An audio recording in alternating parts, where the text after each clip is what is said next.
Hello, this is David Abramovich from Now I See a Person Institute. I'm faculty at Now I See a Person Institute. With me, I have our esteemed colleagues, Dr. Susan Swim, Executive Director at Now I See a Person Institute, Joanna, also faculty at Now I See a Person Institute, and Ashley, faculty at Now I See a Person Institute. Now I See a Person Institute is a nonprofit organization that focuses on clinical work, research, and education. And today we will be recapping our conference, which occurred a few days ago. Thank you. Thank you, David. So we're so happy to have everyone here.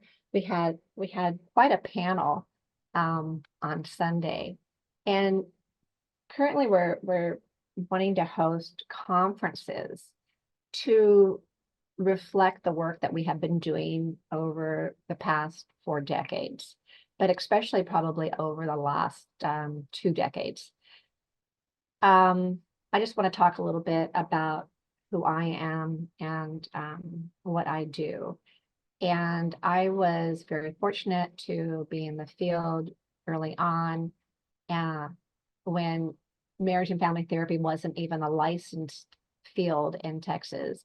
And my mentors were some of the first marriage and family therapists, including Harry Galician and Tom Anderson, of course, Harleen, and some of the other people that were very influential in my life were John Schotter and Ken Gergen, among many others. And, you know, the philosophy of helping people who had been diagnosed with very severe mental illness labels, and helping them in a way that wasn't formulaic ways of treating every individual the same way, and having this presence of humility, transparency, honesty, and collaboration, and helping people and their families be able to find complete recovery from severe mental illness labels. And in 2007, after leaving the Houston Galveston Institute and moving to California, I opened up Now I See a Person Institute, which was devoted to helping these types of populations. And at first we did it with horses, and now that has moved on to working in out of the office types of settings, which include, I guess, at times a horse ranch, but not very often anymore. But maybe people's homes and virtual for sure. And we work, if possible, as a team of therapists with not a limited time. So a lot of times our clients will be seen for until hope occurs. So that could be an hour, 2 hours, maybe even longer. It could be daily, or it could be once a week. And we find that people are able to recover from severe mental illness diagnoses, where they not only become asymptomatic, but they find their own freedom and their own path to having the lives that they want to have, again, without symptoms. So my background was, I think, you know, it's necessary sometimes to talk about this, but when I was a young therapist and we had been trained at the Houston Galveston Institute before I became faculty on the Houston Galveston Institute, a group of us opened up a mental health clinic that was run by the state. And we used the ideas that we had borrowed from the Houston Galveston Institute about kind of the dis-diseasing of mental health, where we did not see people as a mental illness diagnosis, but we saw people as people were suffering, and how can we best help them? So at that point in time, which was 1984, we would, if people came in and they had symptoms of quote unquote psychosis or depression or um, eating disorders, um, bipolar disorders, schizophrenia, you name it, people came in and we talked with them as people. The way that we operated was very much as we were trained at the Houston Galveston Institute. And so people were not referred for a psychiatrist, although there was a psychiatrist at the clinic. We did not talk in terms of, we talked in what Lynn Hoffman has often referred to as common talk. So we didn't talk in terms of diagnosis. We talked in terms of the trauma that these people had went through. So, and again, it wasn't like Lynn Hoffman used to talk about. Wasn't that finding of things in the bushes. It was talking about what they wanted to talk about and what they thought was important and not what we felt was important. And so really it was a different type of presence, of welcoming the client's voice instead of trying to steer this client's voice or coerce the client into thinking a different way. And it was extremely productive. It was productive in the same way that we have what we're doing today, using just very simple, what people would call methodologies of having this relational connection and being able to talk about what has happened that was important to them, how they have suffered, and how they want things to be different. And through those conversations, people are able to come up with endless possibilities and endless solutions for life to be different for them. So that's kind of what I talked about a little bit in the conference before the panel started. And in this Zoom or this recording, you will also hear the panel that was able to talk a couple of days ago. So I don't know who would like to go next in introducing themselves and what we do or what you do.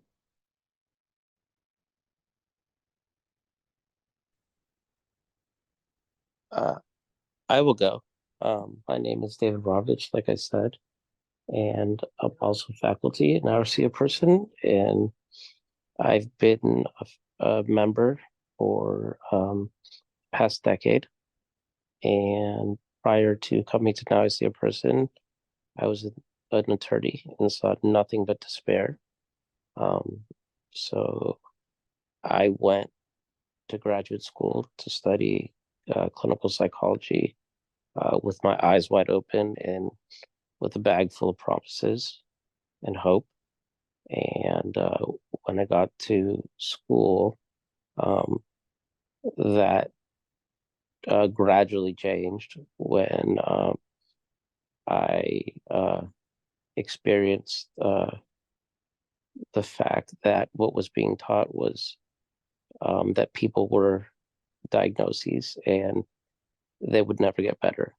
And that was further reinforced when I did my practicum at a very quote unquote esteemed location that was tied to the Department of Mental Health. And there I just saw even more despair and was questioning my reasoning for wanting to be in the helping profession.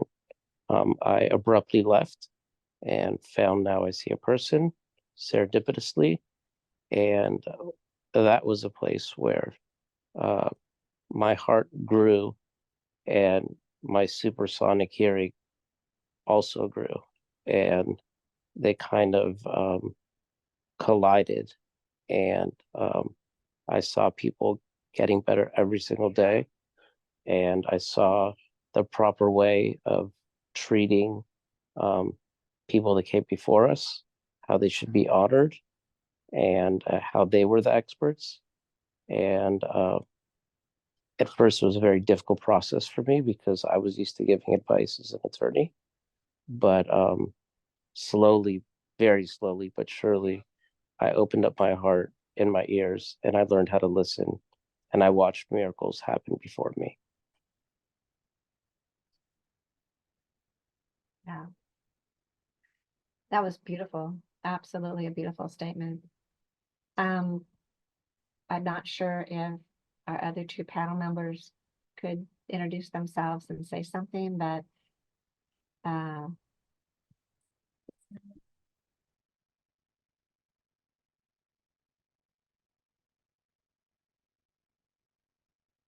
just waiting for the mutes to come off. Hello. Hello. Hi. So my name is Ashley. I am a recovery consultant here with Now I See a Person.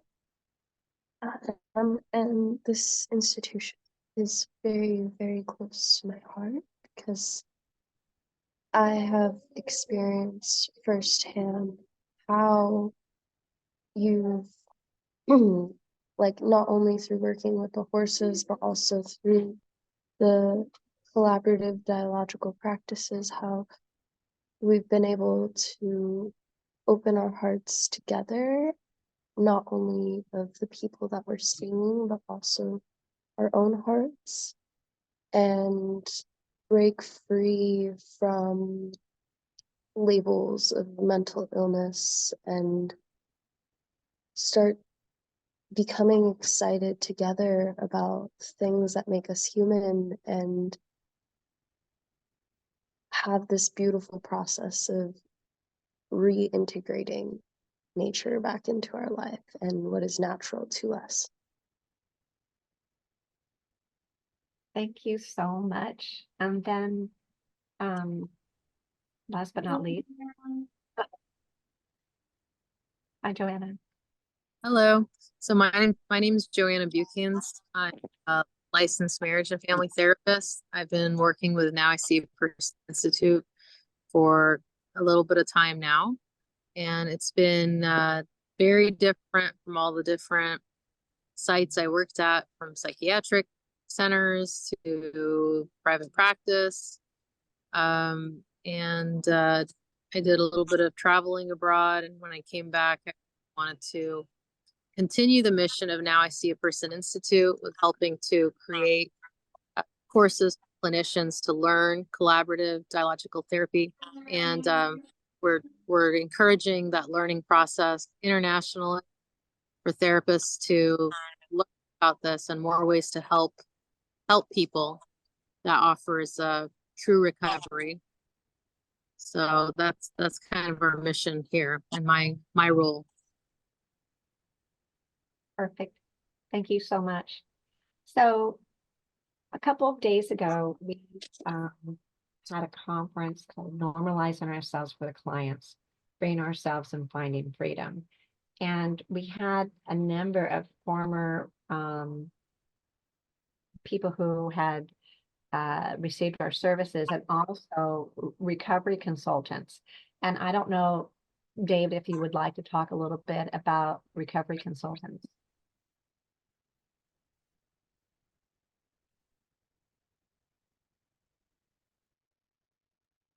Sure. Recovery consultants is they are very special individuals who have worked with us at Now I See a Person and have allowed us into their lives and shared their stories with us. And they've imparted their wisdom to us through the the therapeutic process, and they are people that are thriving and are huge assets to us because of their own journeys and how they experience Now I See a Person as former clients. They are a wealth of knowledge as far as not only sharing their narratives, but also sharing their resources and what has been helpful to them. So it makes our roles more, I would say, it gives us legitimacy and gives us credibility among our clients, and allows us to teach our theory in a way where we have real life examples of what it is to be like it now or see a person. And our institute would not be the same without them. So we started this last year, and I think a lot of it was driven, as a lot of things are driven, from having colleagues that were doing similar things in different countries, especially Pavel and his team there. And so we have also created a 2-year learning program for people to come study with us who were with us at one point in time. And it's just has been, as you said, amazing. You know, when you have someone who has walked in those similar shoes, like a mother talking to another mother, that their child also went through something like that and came out at the other end, just as one mother will say 100%, or individuals who have walked in very difficult shoes, and now that they have opportunities to share that with people to provide hope. That, and I think that really, if you wanted to boil it down to what we do, is that we really just help people have hope until situations are able to change. And we started doing these podcasts in 2020, when COVID came around, and to really help not only clinicians know that there are different ways of being with clients that can lead to phenomenal success, so that clinicians are able to hear different ways of being with clients that maybe that they read in some book, and maybe giving clinicians that opportunity to do what they originally wanted to. Like, David, it makes me think of you going into your program, and then, you know, I think everybody thinks they're going to go into a program learning how to kind of nurture people and sit with them and sit with those spaces until things get better, instead of it being more of a formulaic process. And the other part was that, you know, for clients to have hope themselves, to hear stories and stories and stories of recovery, like what we have in our podcast and our virtual learning programs. Those podcasts are filled with stories of people since 2007 finding complete recovery, and detailing how that happened for each one of them. I know when we were doing this a couple of days ago, we were asked about the methodology, and we talked about that this is different from person to person. So people who learn collaborative dialogical practices have to kind of let go of certainty. You know, that certainty that you know exactly what you're going to do when you're entering into a therapy session. You know, when I used to teach at a university level, you would often see students, and they would learn this theory and they would try to put it on somebody, but all you would see was a theory. You wouldn't see interaction between people. And I think that that what we've tried to accomplish within these learning venues is helping people kind of put on those shoes of a therapist with uncertainty, and with an open heart and an open mind, that can become a listener for the other person without the prejudice of what people should or shouldn't be doing. Not that people are running rampant through the streets, but that people don't have to be a particular theory in order to find wellness. So Ashley, I'm gonna give you the floor and I'm gonna let you wrap this up if you can for us. Okay, well, I would just like to start off by thanking everyone who attended our conference. Thank you so much for being a part of this conversation. It's very vital to remind people about their humanity and to remember that we are so much more than the labels that we place upon ourselves or that others place upon us. We're humans with a soul and dreams and wishes and goals, and that in itself is wondrous. Life itself is precious and wonderful. So, thank you so much, everyone who attended. Thank you, everyone, for listening, whether it be when you were listening live or via online. Have a wonderful evening, and I hope to hear from you soon. Also, if you guys have the opportunity and are blessed, we are a nonprofit, so we would love donations. It helps us continue the work that we do, continue spreading education and awareness. So, have a wonderful day, friends, and bye. Thank you so much.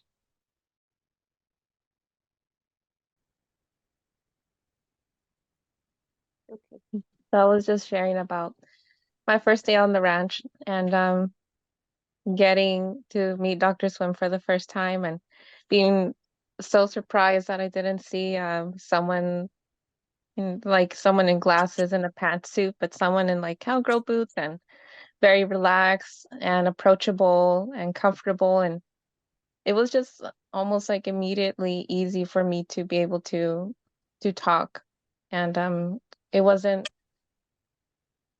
an environment where I felt like I had to be careful or I was going to be judged or anything. And then just being surrounded by the horses and just looking at them walk around, do their thing, made it like a very like a just two people hanging out, um, talking. There was no pressure to say anything right or wrong. And it just continued that way. It never changed. And I think just having someone there to listen and validate my feelings was the first step for me in my healing process. It really made such a difference. And the person I used to be back then I was afraid to be a burden on anyone. I was afraid to say the wrong thing. I was too anxious to make phone calls on my own. Um, too stressed out and worried and overthought about raising my hand in class because, oh, I didn't want the professor to potentially hate me because I said the wrong thing or I sounded dumb. And everyone maybe experiences that to certain degrees, but mine was, very in my opinion, I feel like it was a little extreme. It was affecting my quality of life. And then just slowly, Dr. Swim kind of like, well, let me look up the number and let me call for you, and then you just listen in, and you take notes, and then progressing to, okay, you call, and then I'll listen in the background and jump in when you need, and then jumping in when I needed her to, and then progressing to, okay, you make the phone call. Can you make the phone call? And then just meeting me to where I needed her to meet me instead, and letting me lead instead of her taking the rein and telling me where I should be. There was no pressure to perform. I could just be myself.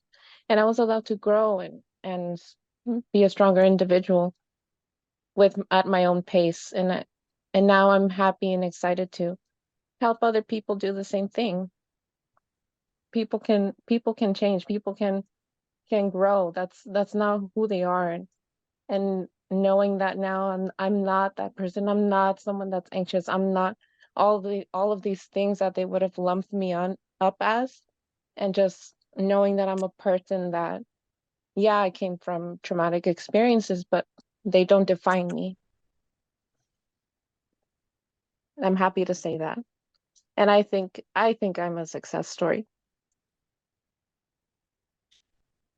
And just to add in, more than you're just a success story, well, you are obviously. You're a heroine, but you're also an amazing resource to us and to the people that we see. Like, if we need, uh, if we have a question about school or a program that's available, funds available, scholarships available, anything like that, Jennifer's our go-to person, and she provides so much knowledge and so much compassion to everybody that she talks to.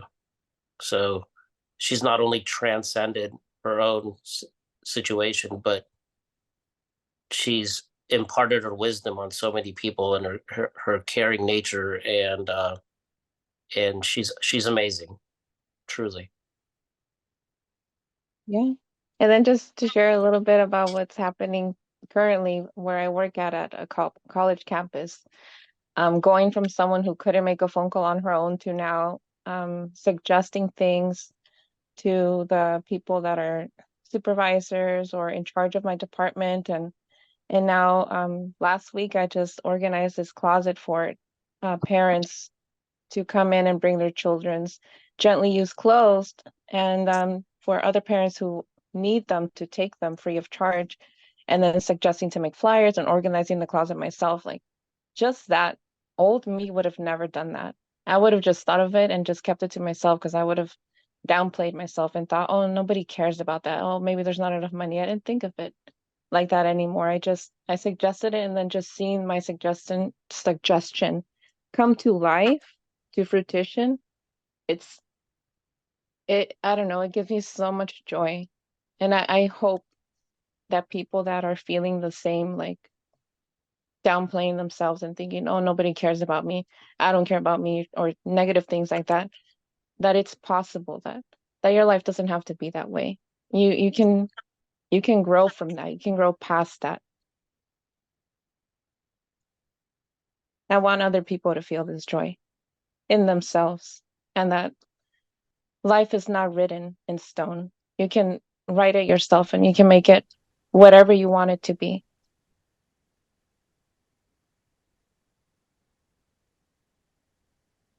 So that was lovely. I just wanted to add that Jennifer has contributed to our podcast. And so she has podcast on um, her journey into academia. And we were talking about this the other day, but we will share her podcast is in one of our virtual learning modules. But the other thing is that we will share her podcast also with people who are suffering, that are going through similar things. And I remember David and I were listening to this with someone, probably last year, um, and this woman, as Jennifer spoke, this woman was like, she's just like me, like so Jennifer was this incredible inspiration that I couldn't have been, or I it was one of those priceless, beautiful moments that that even though this person didn't know Jennifer and Jennifer didn't know this person, it was stunning. And it really was so helpful in who that person is today. And so Jennifer is one of our recovery consultants that we have the honor of working with. So thank you so much for that. I'm wondering if maybe, Jennifer, you can keep those thoughts, because when people ask the questions of like some of the methodology, I think that you guys answer that. And so I'm gonna ask for you guys to kind of listen when our former clients are talking about, our recovery consultants are talking about their stories. So if you guys don't mind, I'm going to to just ask people individually to maybe talk about their story a bit. And so I'm going to ask next Helen to talk a little bit. And I don't know how to change the screen that I can even see, Helen. I just see the people right here. So anyways. Hi there. Can you hear me? Yes, Helen. Hi. How are you, David? I miss you so much. And Dr. Aw. Sam, oh my God. I'm so happy to be here. And yeah, I appreciate everyone. I just wanted to talk a little bit about what I went through, but it's really my daughter that went through it. But it actually does have to do with me because, like, before it was so new, I never knew about any of this, illness, mental. I don't want to put a label on it, but she was diagnosed. And I went to many places, and everywhere I went, it was the same thing, very sterile. Um, Psychiatrists, psychological people did not want to talk to me because she was already 21. And I would just pull her out of there, and I was like just lost. And like David said, the stars aligned somehow, and Dr. Swim, you know, found her, went to the horse ranch, and it was the most incredible experience. It wasn't just talking to her, but it was including me so they could know who she was in the beginning. And without that, I don't know what would have happened. Um, no medication. I called it just I don't know, it was just amazing experience. The setting, including me, us together talking and letting her, like I call it, throwing up. But it, it took a while. Obviously, it was twice a week, Monday and Friday, but it was incredible. It was an incredible experience. She is 100% well. She has a job. She's back on her feet. She's normal. I mean, this experience was, I just, I have no words for it. It was so different from the regular setting, and they're not wanting to talk to me and not going inside with her. No, no, no. This was totally amazing. I'm actually thinking of becoming a life coach. I don't know. But the experience was truly, truly, it was not just for her, but it was for me as well, teaching me how to deal with things and me talking. So that helped her and it helped me. I mean, it was something that I think more people should know about, and it should be out there and not just putting them in that 3-day hold. They come back and it's ridiculous, just ridiculous. People should know that this exists and there's this option of helping your child or a loved one come out of whatever label they put them on. It is something very needed in this world right now. And yeah, I cannot be just grateful. They'll always be in my heart. Dr. Susan Swim and David, I mean, changed our lives for the better. I don't know if she would have still been, if I didn't meet, I See a Person Institute, I think she would have still been in the same, just the same thing. And just going in, medication, never coming out of it. Never. You need to talk to them. You need to, just, it's a different setting. It's a different way of approach.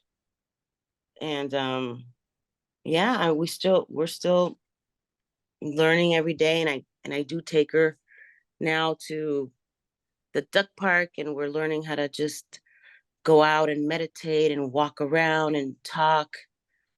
That helps a lot too. Even if you're not, labeled, you can still, these approaches are so important in everyday life. If you're stressed, whatever, it's just amazing to go out there and be with nature. And I think the horses were the, foundation too, because she was talking to them and, we love them, Teresa and Oliver, but we'll never forget the journey was amazing as opposed to being in a hospital setting and with a clipboard and I'm outside in the waiting room. No, no, no, no, no. That's not the way to do this. This is not the way to approach a person that's having, issues in their mind and no.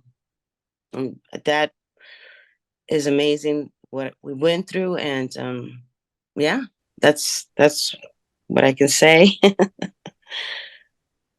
So I'm just gonna kind of bounce off and thank you so much for that wonderful story. And so I'm just gonna add to that just a little bit from my perception and for the question that was asked on kind of the methodology. So, for the majority of my life, I have been using collaborative dialogical practices and we've always thought of this as a philosophical stance, not a formulaic way of doing something. Like nobody's the best at being a collaborative dialogical practitioner. And I've often talked about it within process ethics, which is relational connectedness. So how do we find ways to create this human to human relationship with each other, where it's not, I'm an expert, I'm a psychologist, I'm a professor, I'm important, and I'm prideful. And it's more about how for each person do we, because it's not the same. It's not the same for anybody that I'm in conversation with. Nothing is replicated. I know at the Galveston Institute, probably, I don't know, in the late 90s, one student was trying to say, well, like you have to have formulaic ways. And I said, well, maybe, I walk in, but when I was taught at the Galveston Institute by the first pioneers of marriage and family therapy, it was about do no harm. And so if anything, that stands in my mind.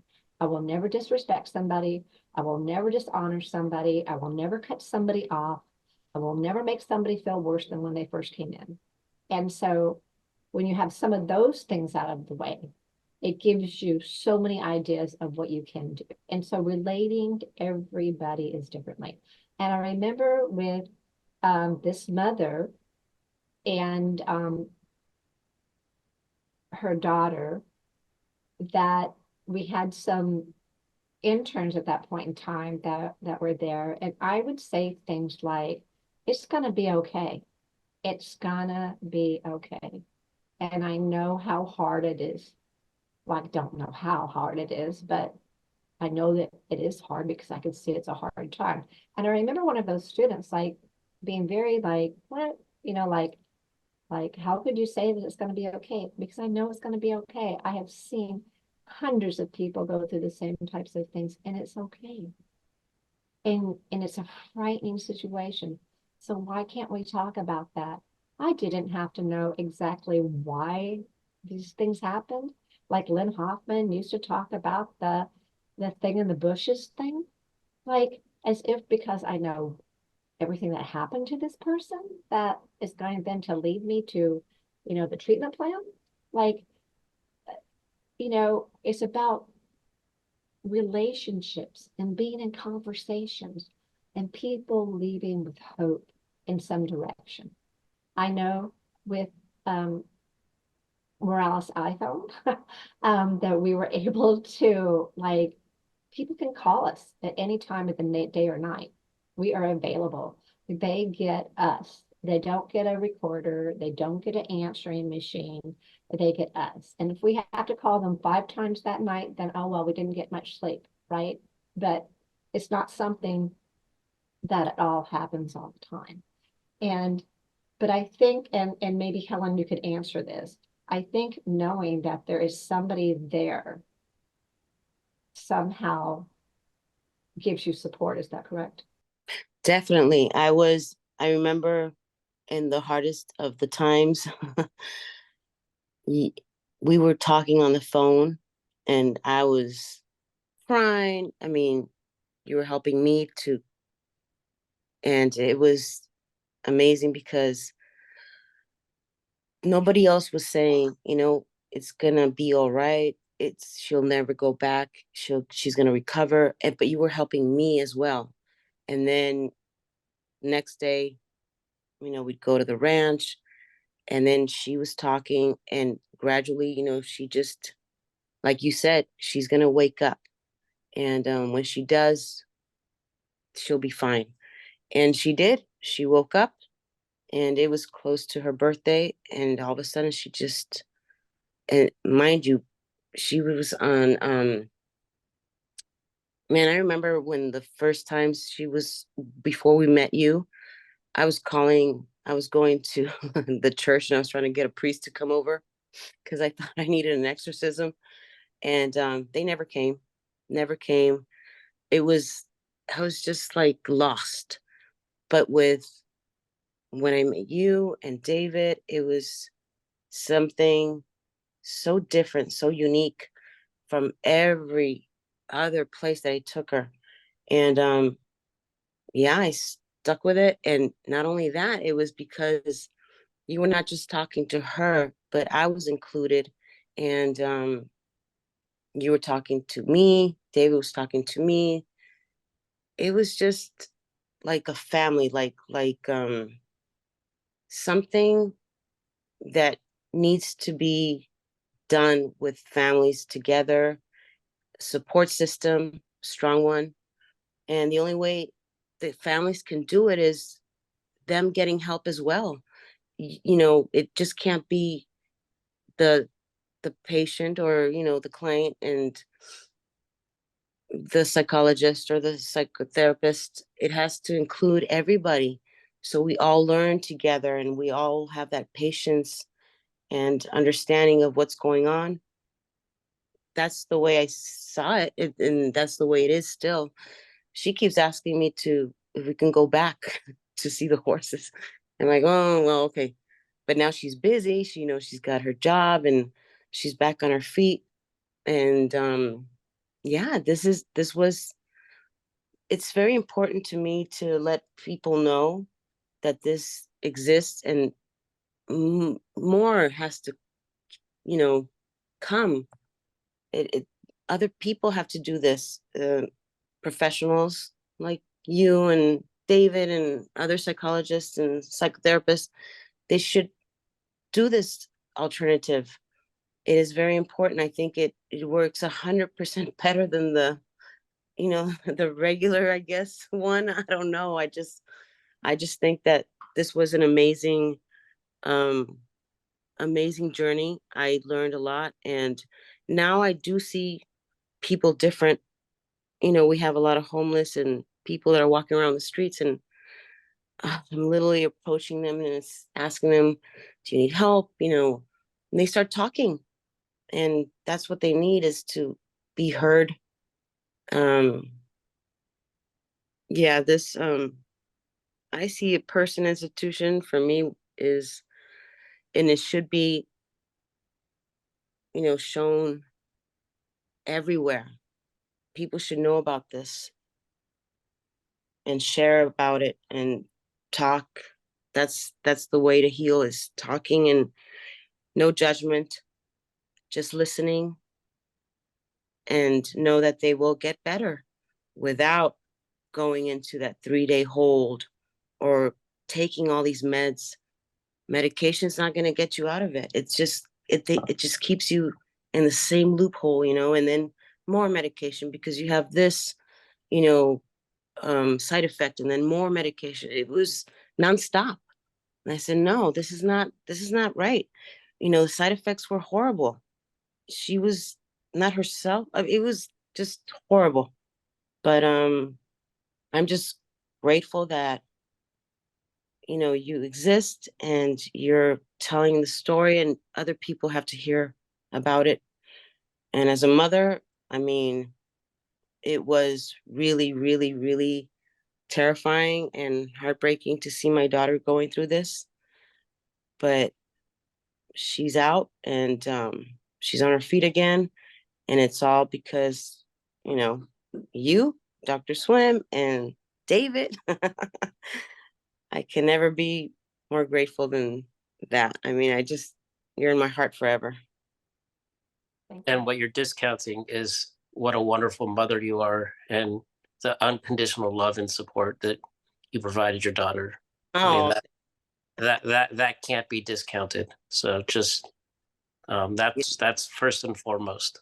Oh, thank you. Yes, it's a lot of well, yeah, a lot of love and patience and dedication and just remembering Dr. Swim's words saying, you know, she's gonna be fine. She's gonna never go back. It's gonna be fine. And I kept thinking day and day, well, is she gonna be fine? You know, at the beginning, where when she was really, you know, in her highest of the worst. But I kept thinking, yeah, she keeps saying it's gonna be fine, it's gonna be fine. I have faith, I have faith. And yeah, gradually it just started happening, you know. You know, it took a while. What, it was 3 years ago. And oh man, it just seems like it was a nightmare, but we're out of it.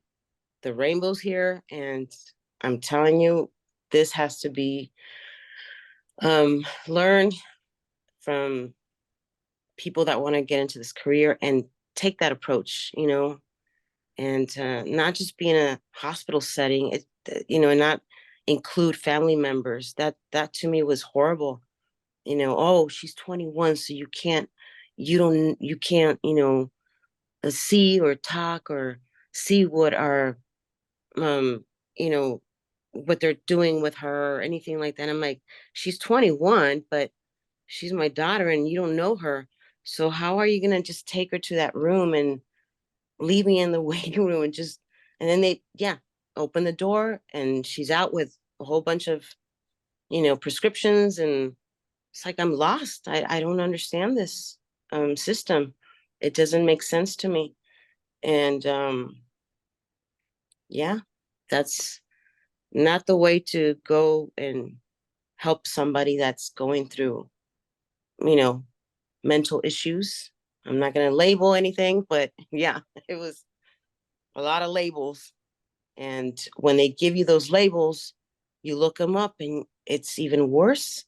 You know, the internet's like, oh my goodness, what the hell? And I said, nope, this is not the way. There has to be another way. And there is another way. And this is the way, this approach of I see a person, you see them, and not only them, but you see the family members, you talk to them, and then, you know, my daughter is with me and she's talking to you. She's not scared. She's in a free setting. You know, there's trees, there's shade, there's oxygen. All those things, I think they help. You know, the setting, the approach, you know, the no judgment, just spill it out. Like I say, throw it out, throw up. And yeah, you know, she's able to walk around and do this, do that. In the beginning, it was like pick up the rocks and throw them. And well, no, that helped. You know, she was in her body, I guess she was needing to do these things and it worked. It really worked. You know, she's proof. I'm proof.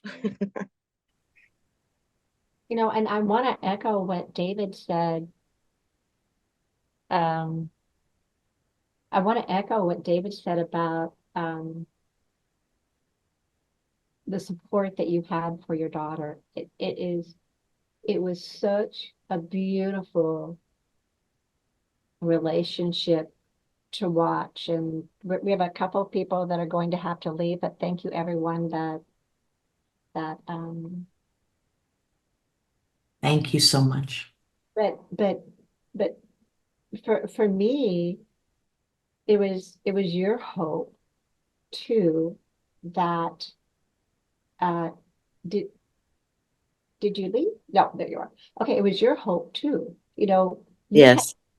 hope. You knew that your daughter was going to be okay. And so when there is that hope, there's endless possibilities. When you don't have hope, those possibilities are so narrow. But when you have hope, the ideas flourish on different things that can be done. And not to get into too much of what those things were, because that's your story and that's her story, but and your whole family story.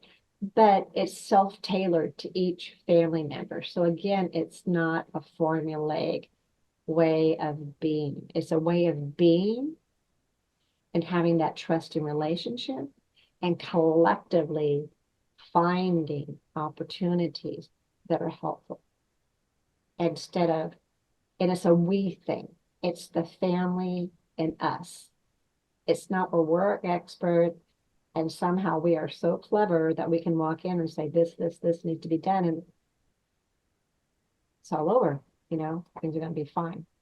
But I think what happens so many times in these types of situations is that there's no hope because people are told there's no hope as soon as you become a patient. As soon as you become a patient, there's a diagnosis and there is something wrong with you. And I cannot imagine the terror. And for me, a lot of the psychosis and a lot of the other types of quote unquote diagnoses of severe mental illness labels are terror and anxiety from what types of things have happened. And we have did a lot of research that when people have trauma and then they go into the hospitals and there's this rapid hospitalizations, that the trauma of the treatment outweighs the original symptoms. So if you don't have a horse ranch, this is still so doable because we do not use this horse ranch very much anymore. And although we still have the horses, and we would love to be able to bring people once we get another ranch that's more friendly towards this type of work. But it does not have to be that way. It's that presence that's inside of us. A lot of times we will go now to people's homes, or we'll go to a park, or we will go to uh, Zoom and have these very intimate conversations. But I guess when I'm having these conversations, there's always the memories of those horses or the memories of this being in this what Len Hoffman used to call kitchen table talk conversations. So I'm gonna then bounce that off and maybe Rafi, you could talk a little bit about anything that came to your mind or maybe your experiences.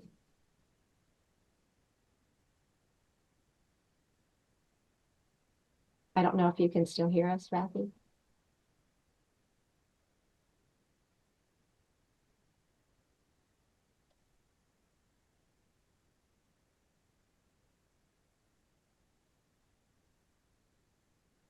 So then maybe, Monique, maybe you could talk a little bit about this, if there was something that, because we have people asking, one of the things, the questions that people are asking were um, painful opportunities, maybe for solutions to occur, the methodology or the approach, um, like the title of the presentation, how do we normalize ourselves for the other? Um, yeah, whatever, whatever seems like it would be what you would want to talk about. Yeah. Hi everyone. I'm Monique. I'm glad to be here today. So I came to Dr. Swim 2 years ago, and during the time I had already been seeing another, um, therapist to kind of handle just how I was feeling with life, like overwhelming feeling of the weights on the world of like the weight of the world's on my shoulders, having to care for my son and my elderly grandparents and just everything. On top of that, dealing with, emotionally trying to heal from my mother's passing.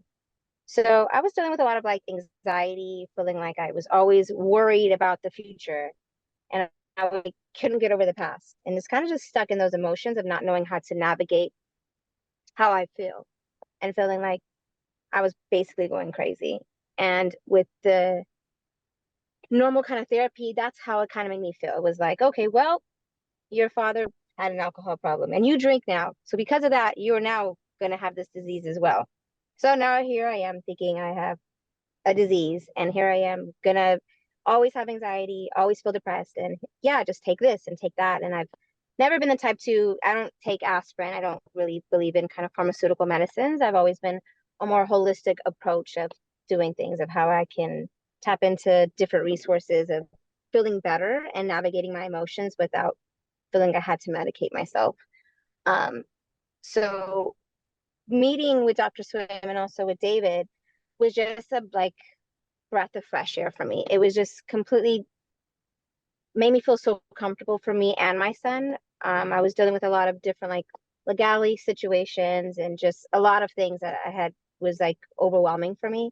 And just to feel as if I was just not, I felt as if before I was like being judged, like, oh, she's doing that. Well, it could be me just judging myself as well, but just feeling like, okay, well, this is what's happening. She's a bad mother, or she's a bad daughter, or a bad this. So I was very hard on myself for a long time.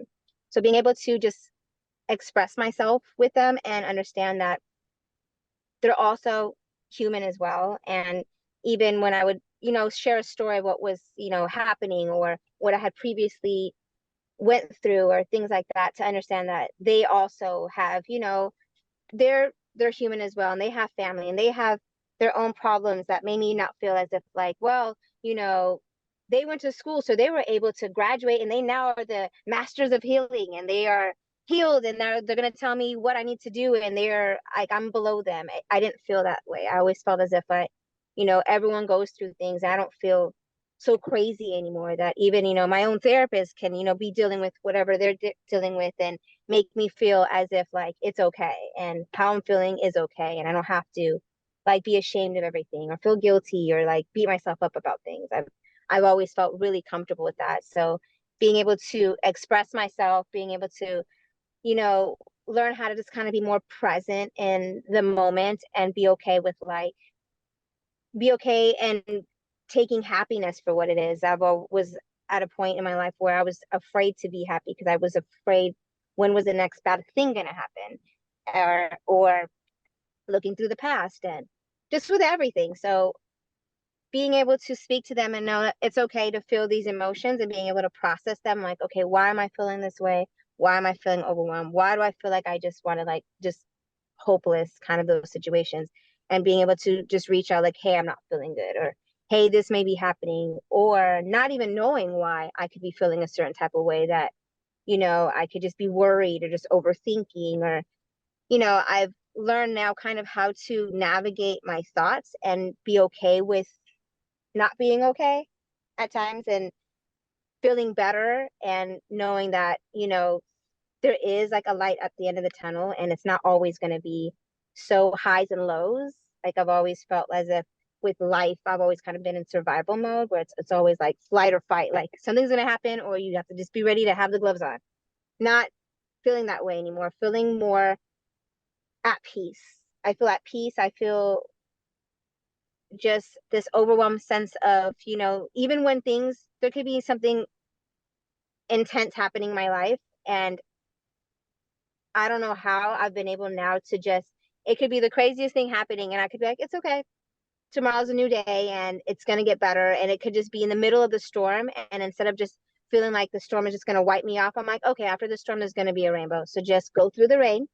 It's going to be fine and you're going to get wet, but there's going to be something that's better at the end of this, whether it be just like a learning lesson, something that, I, have faith on just creating the energy of certain things and not feeding things negative energy or just staying positive and just knowing that things will get better and I will be happy and I at peace I don't really know if I know the definition of like happiness, but the peacefulness for me is what I've always wanted to feel, that feel like that unworried feeling about what could happen, what could tomorrow bring. And now being able to have that support system, that even when things weren't right or things are right, I'm like, hey, my son got into this, and feeling like I could share that, of having that support system is amazing, because I do feel as the pillar of strength in my family, it's kind of hard for me to express when I'm not feeling well, because they look to me for the strength. So being able to not always feel like I have to be strong, and I can be in my weak moments of just exhaustion or just emotionally drained, and being able to speak to someone and say, okay, I'm not feeling good, I'm going to process this, but let me get it off my chest, and then just, go back to what makes me feel good and makes my son feel good. So having that support system has been amazing for me and my son, because it's helped me with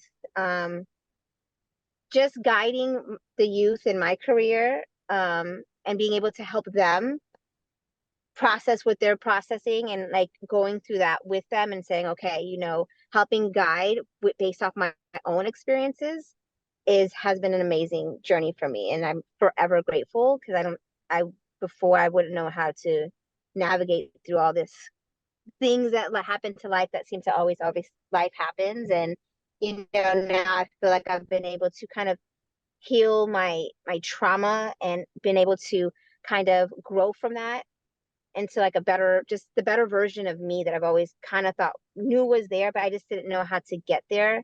And now I feel so much better. And I'm forever grateful for Now I See a Person, because it's helped me tremendously, and it's helped me be a better version of myself, for my family, for myself, and especially number one for my son, because he sees me way happier, which I didn't know that he understands. So he's way happier, and I'm way happier, and until everything, it just looks brighter. So yeah, that's kind of my story. Thank you so much for that. One of the things that I think about when you were talking is that people do not come in just with one story. There's multiple stories that they come in with. And so for some of our clients, we might see them for a short period of time. For some of our clients, we see them for a longer period of time, depending on what they want. So we don't have we don't I don't think there's many one session sessions that we're able to do, but it's up to them on when they want to terminate. And I guess usually in my experience, people do want to terminate when there's really nothing to talk about. Like not that we went through everything in their childhood, because a lot of times we don't know. We listen to what they feel is important for us to listen to. So our whole type of premises are, we're there to develop a relationship that they feel safe, a honest, genuine, transparent relationship where they feel safe to talk about the things that they need to talk about, and to help them find new possibilities to deal with the trauma at hand. And then once they've they've accomplished what they want to accomplish, then that's when quote unquote therapy, or whatever we're calling that we're doing ourselves, is over. So I wonder if we had just had a gentleman that re-entered the room. Would you like to talk a little bit about this? I think that there's some people that would be looking forward to your story. Well, hello. So, I'm here today to discuss a little bit about my journey to wellness, and how I've gotten to the point where I'm at today. Um, so about 10 years ago, I struggled very, very much with my mental health, like most youth does. And I kind of got thrown into the mental health system, which for me did a lot more damage than good. I'm not someone who thrives in environments with what I like to say white walls and closed in spaces and very negative focuses. I found that every time I went to go see a psychiatrist or a therapist, I left with more reasons to dislike and distrust myself and heavier prescriptions, which, starting at the age of 10, that's kind of a lot.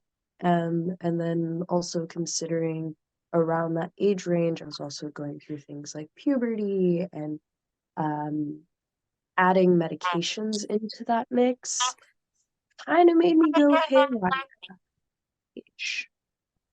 I'm sorry, I'm not sure why there's like a echo. But as I've grown older and also came to find Now I See a Person, I've learned to trust myself on a different level. I've learned to not focus on these negative narratives of like, oh, I'm the problem, or it's my past, or it's my bloodline, or it's any of these things. Just learning that like humans have an emotional journey and that's normal, and we just need to learn how to work with said emotions, whether it be like extreme feelings of discomfort and stress and learning how to ride through them, or learning how to uh, be at one with the sadness and the grief that is a part of existence that happens when people die, or, many things can be very distraughting within the human journey. But I think my biggest takeaway has always been that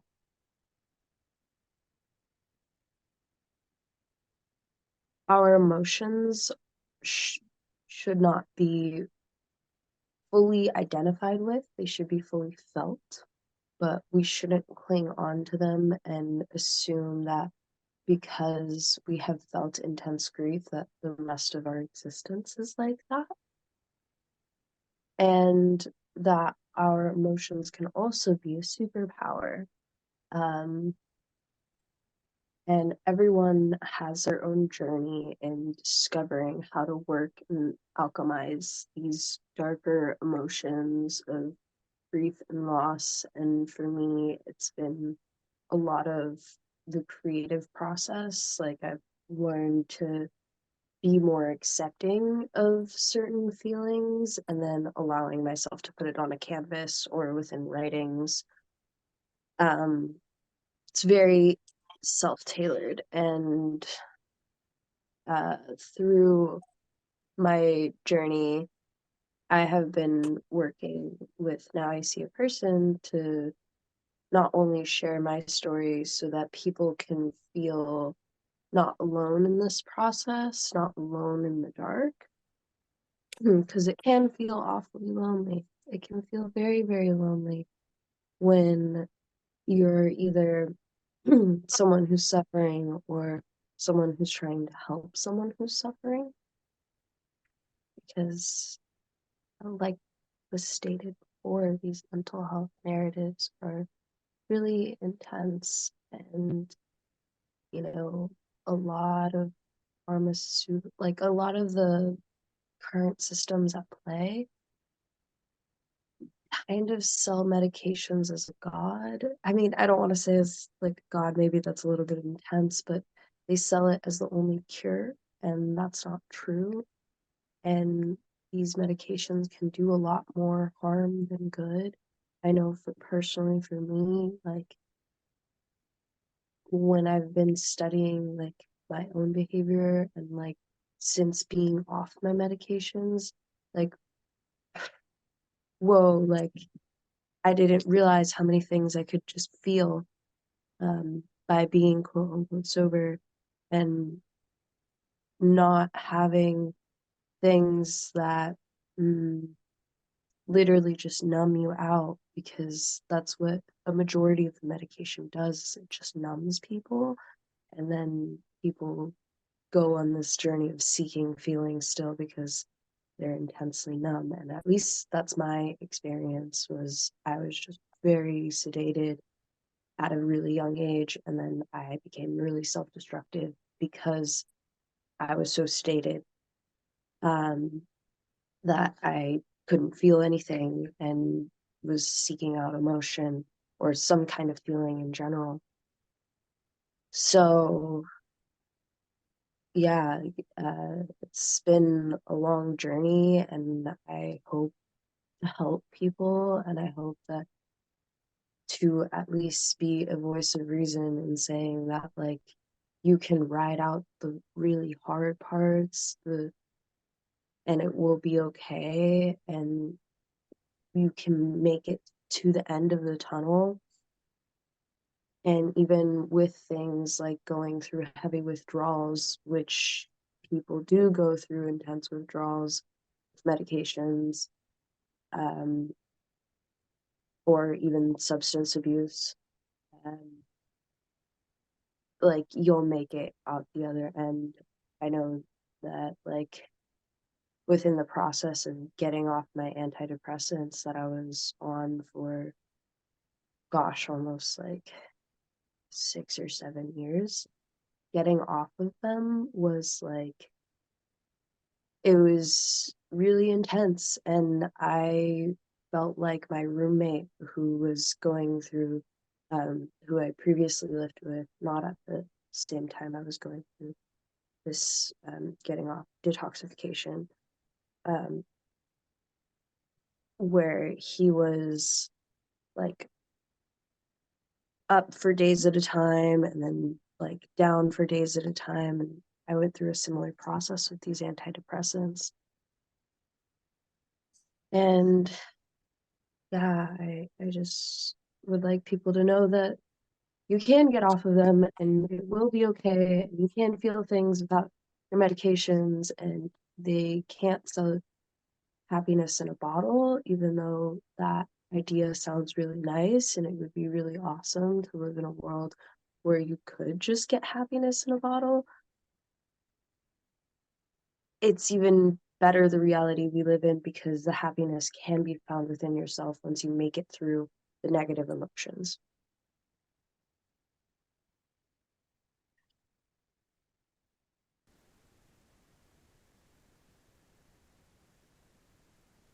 Rosina Cracker.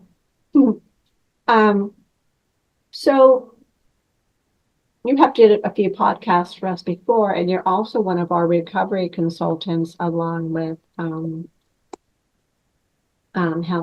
and Jennifer, are kind of our new go-to people that are assisting us. And so I've always really enjoyed you talking about the medications and the difference between being on the medications, being off the medications, but also, like, I think that one of our panel members who had to leave because their phone wasn't working.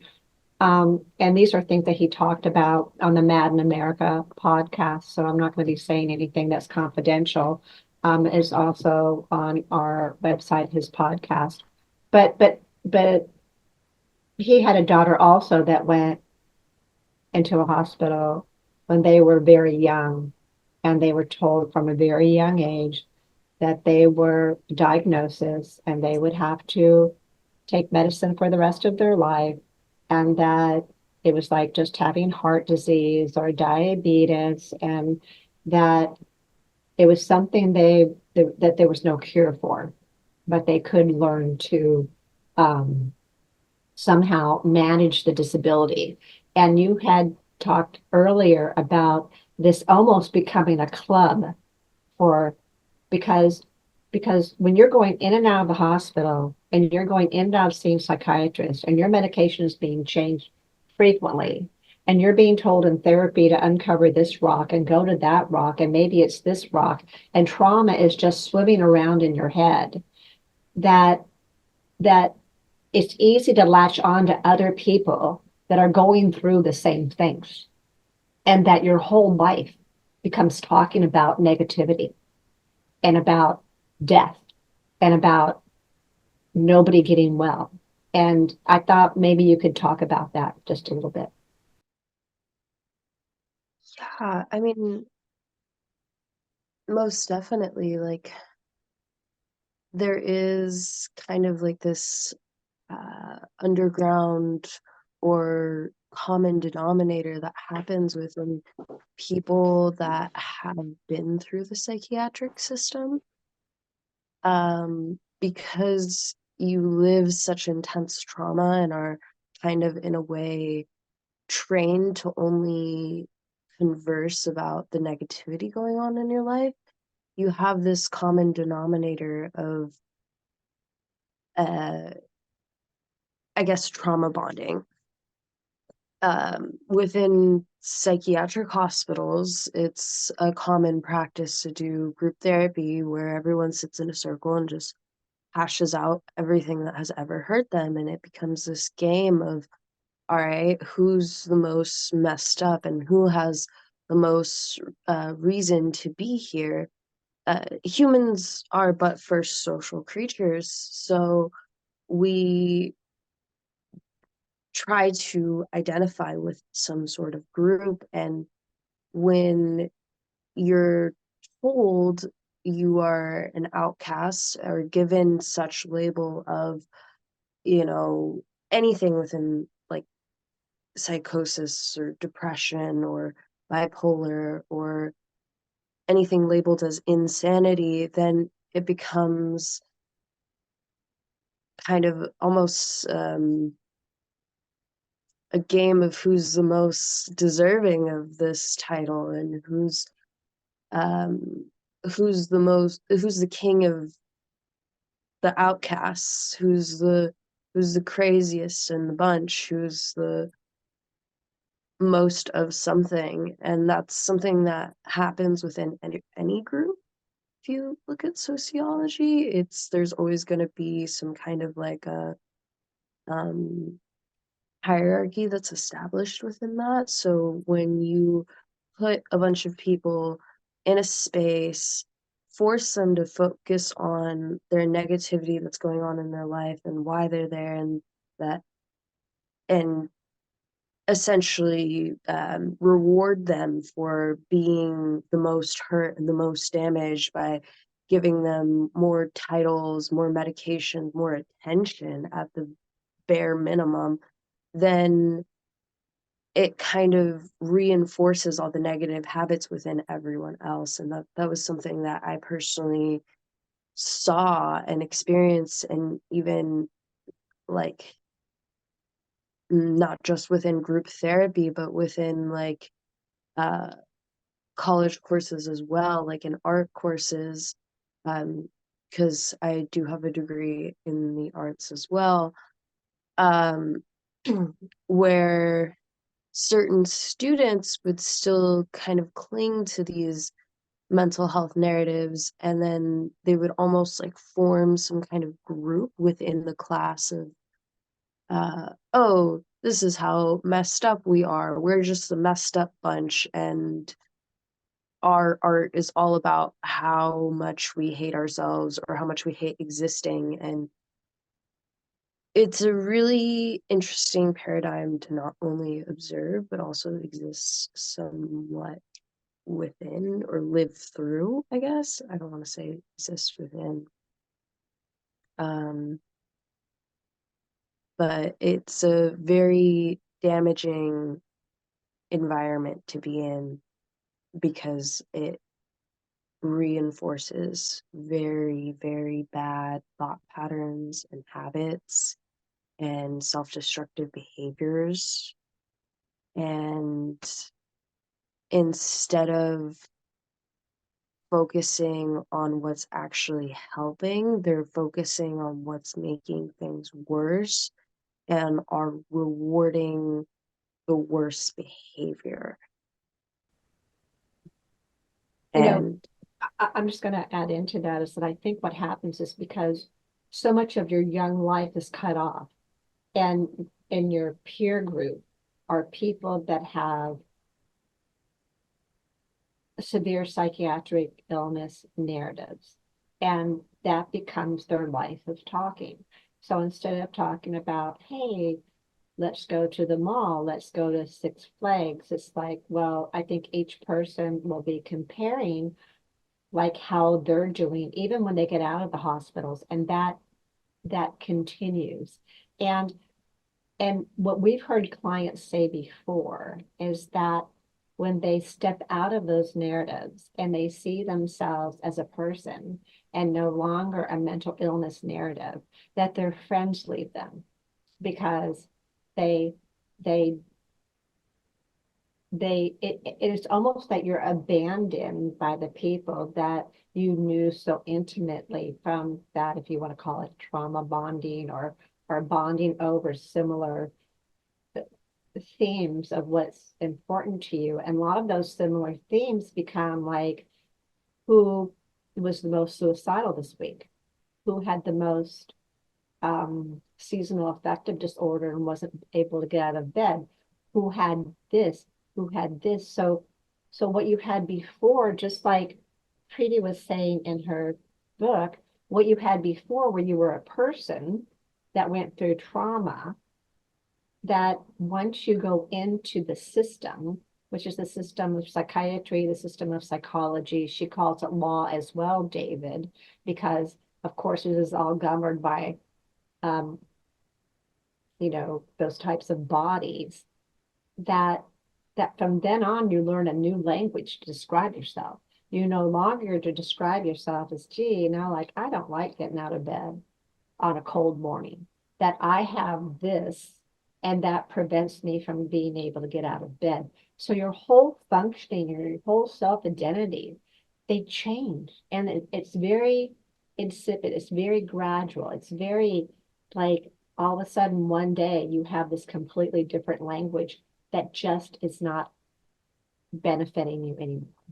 And I think that we have talked about this. I think that other people have talked about this, that it's very difficult to lose that self-identity, because when things start going, because I've heard this from people that that we were talking, because we've been spending about 8 months like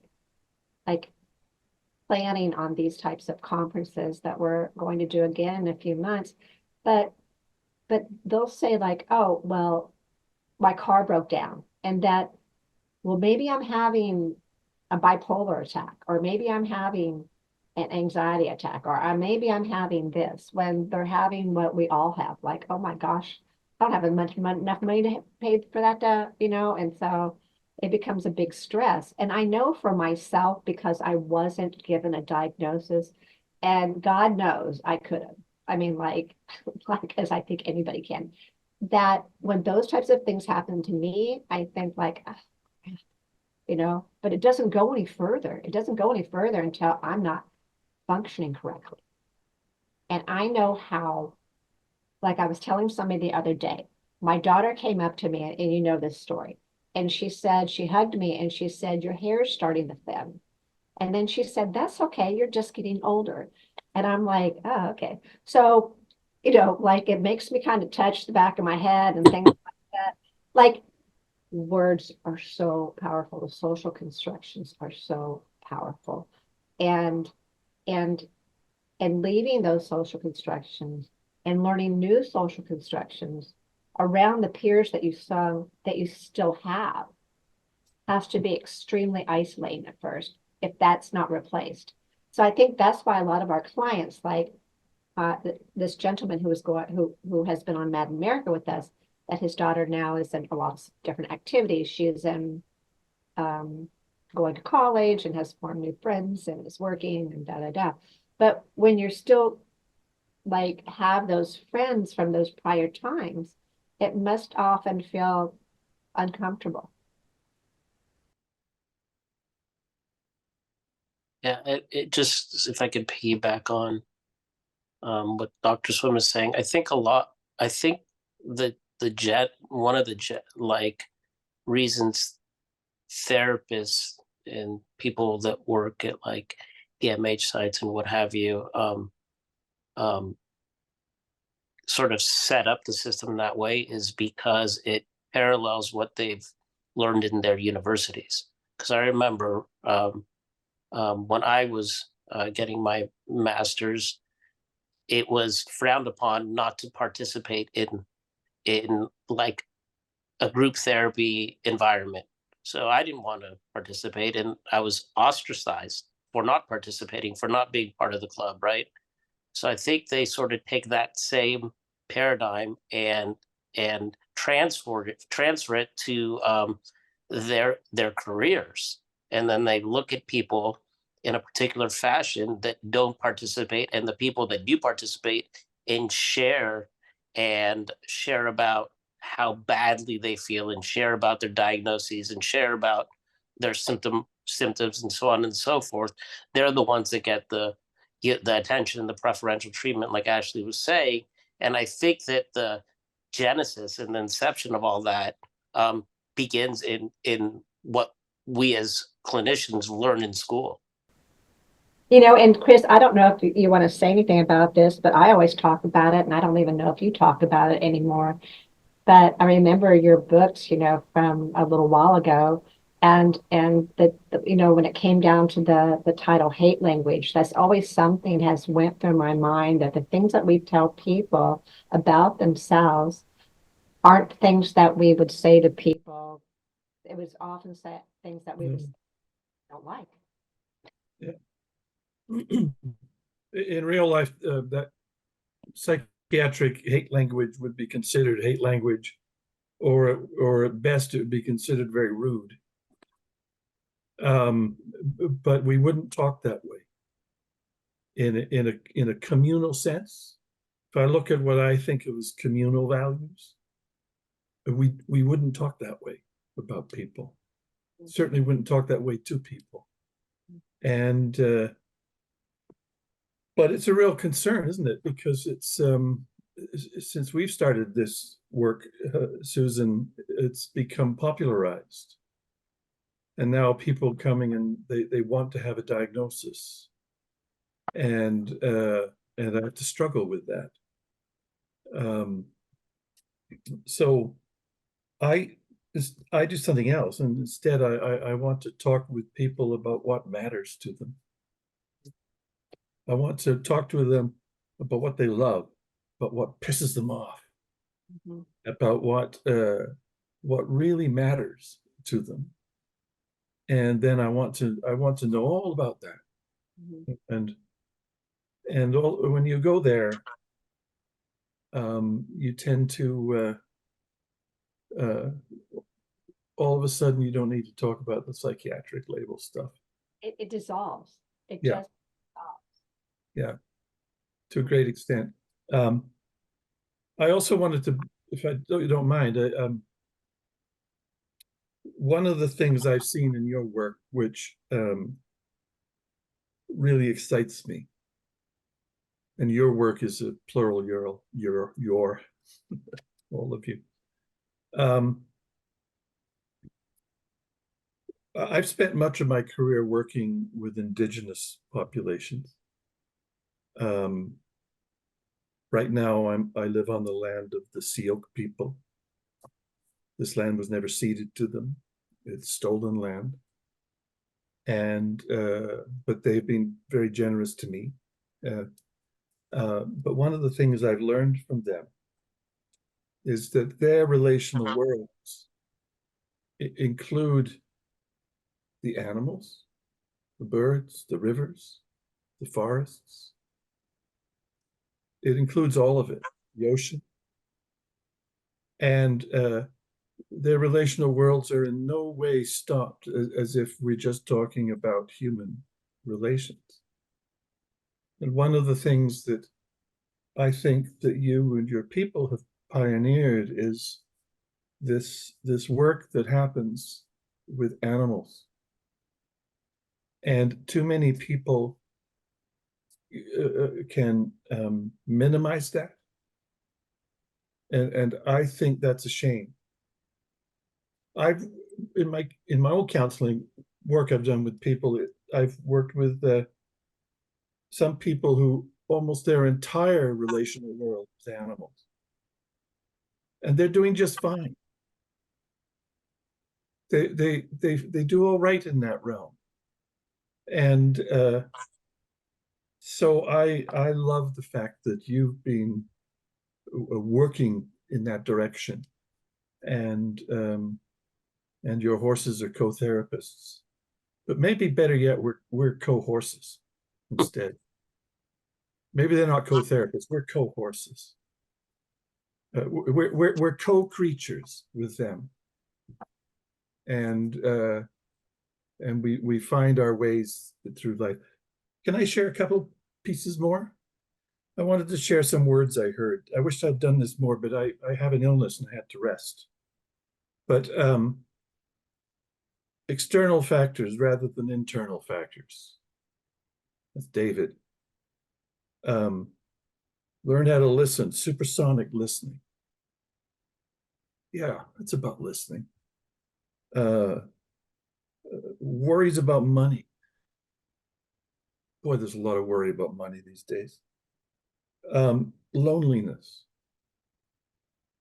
I'm in Canada, and I know, Susan, you were worried about the medically assisted dying. I'm not. What I'm worried about is loneliness. I think everyone should have the right to die, but they should have the right to die knowing that they're not lonely. Then they usually don't choose to die in that. And so I think everyone should have the right to die whenever. But we should overcome each other's loneliness. That was Ashley that talked about loneliness, I think. And then she talked about this enemy that puts the disease in me, my past, and my bloodline. I like that. And she talked about this cold language of white walls and closed-in spaces. There's no horses in white walls and closed-in spaces. There's usually no dogs there either. There's usually no babies and children there either. Everything that is communal is taken out of those white wall spaces. And then she also talked about emotions, and instead of putting emotions down, emotions become a superpower. And so Ashley's words were wonderful. And I wished I'd been able to pick up more, but I just had to rest. So I want to thank you all for these wonderful words. And I think that we also have to talk about the communal, because I think that is so important. Because, with all of these stories, there were people in there that loved them. People there, and to not include the communal is just to do the same thing as seeing the people, grandparents, uncles and aunts, but also dogs and cats and gerbils and horses. Yeah. So we went a little bit over. Thank you guys all. We would like for this to become a place that we can do every few months and invite other people to talk with us. That we all are creating this space for these types of discourses to be louder and to be more supportive. Well, we don't feel alone either.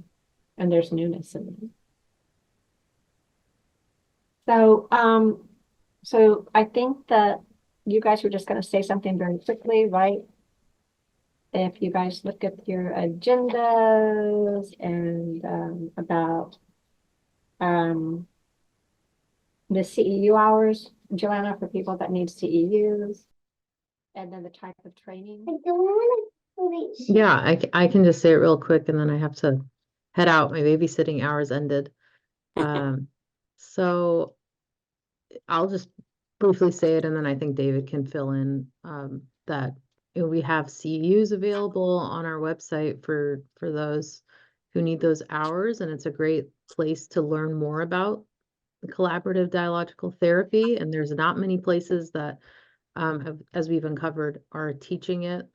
So it's a good network to be a part of. It's a good place to learn. And nowiseeaperson.com is the place to go for more information on that. And we have over 28 hours of video from former clients teaching clinicians and the challenges that come with being a collaborative therapist. Thank you, Joanna. And then I think about the people that attended today that want the CEUs, right? You were going to send the CEUs to those people that need them. Is that correct? Yeah, yeah. So for attending this, you will be receiving CEUs if you need them. Right. If you just send the completed evaluation form, then we can send the completed certification for the CEU. You sent that to everybody? The evaluation forms and the certificates? Mm-hmm. So everybody that needed the CEUs got one of those? I haven't sent it yet, but I can. Great. And then everybody will be getting a certificate of attendance, because I understand, like, I was talking to Monica, Chris, and she said that people in Canada can get CEUs for this as well. Correct? Yeah. Every province doesn't need them, but some would. But she's in Alberta, and they probably need it there. But So thank you, everybody, for coming on today. We certainly had a good time. It was wonderful seeing old and new faces and listening to all these wonderful stories. And we hope to see you soon. Thank you.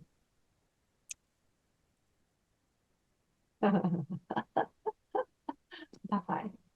hi, Megan.